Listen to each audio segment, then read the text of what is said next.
How's it going, guys? It's me, Domo, the Don't Talk with NHL here today with our continuation episode reaction review of Erased, or the cool way to say it, Boku Dake ga Inai Machi, because that sounds much cooler. Anyways, episode 5! After all that shit that happened in episode 4, I was wondering how episode 5 was going to be done, and it actually answered a few of my questions I had, and like my doubts and my theories, hypotheses, whatever, from episode 4. So, in episode 5, we finally see that actually Kaio was missing, nothing happened of the sort, we don't know what happened to her, but everything started to go into place in the same timeline. So the girls from other schools start getting missing, we don't know what's going on, and it's just like, it's happening again. So that basically means that Satoru failed.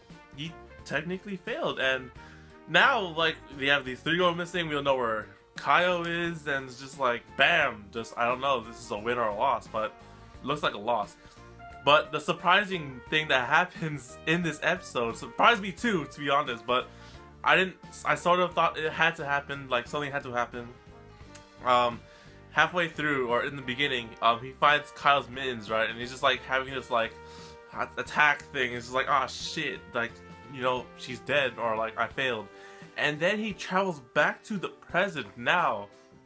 To be all honest, ever since like the whole anime opening and the whole first episode, I was thinking, it was like, okay, yeah, now if you're gonna change time, the whole like present you lived in is changed. Like these characters you met, like Irie and your mom and the Pizza Hut place, like, they don't matter anymore, right?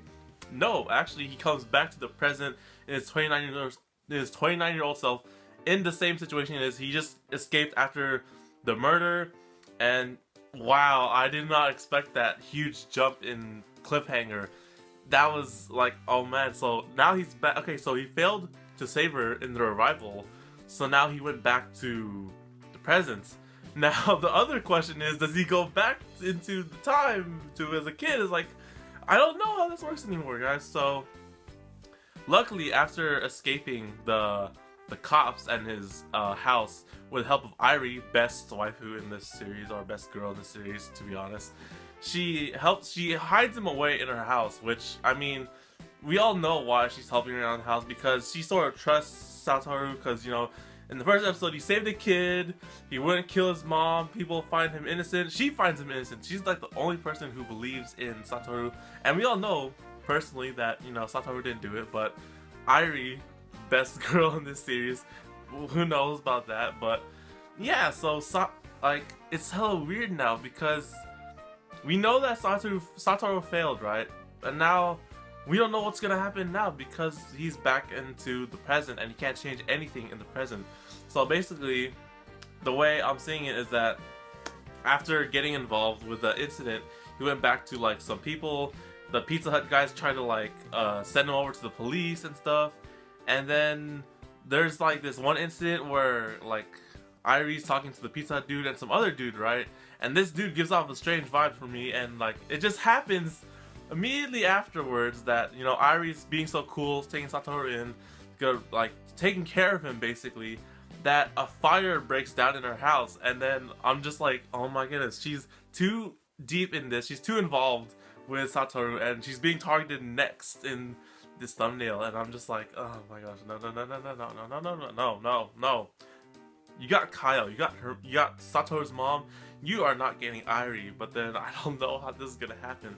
So in the meantime, Satoru is also trying to investigate the past and like the records and whatnot, and it actually does see that he changed one small minor detail in the timeline, saying that Kaio was a year older before she died. So he was able to change a part of history. So now the next bet is for him to do is to somehow go back in time years again and change it again. But then he has to go like back, like before he met Kaio, or like the point where she goes missing. How does that work? I mean, so many questions about this anime, but it's so freaking brilliant. And the damn cliffhangers, I swear. So we are all left with what's gonna happen to Irie, and how will he travel back to the time, back into the past, and, you know, how he's gonna save Hinazuki or Kaio. and then how's it gonna change everything? It's just like so many good questions. And this, I think, there's also, remind me if I'm wrong, guys. I think this episode or this series is going for 24 episodes, maybe. Because I know I was reading an article, right? Basically, the manga version of this series, yeah, there's a manga version. I should probably read that afterwards. The manga is ending its series next month or something like that, from like articles I'm reading. But yeah, the manga series is ending soon, so that means we got a lot of good stuff for the anime to go off of, and we can follow, you know, the whole thing. So hopefully we don't have some kind of 12 episode short series, but loving the series so far. So anyways, thank you guys for watching this video.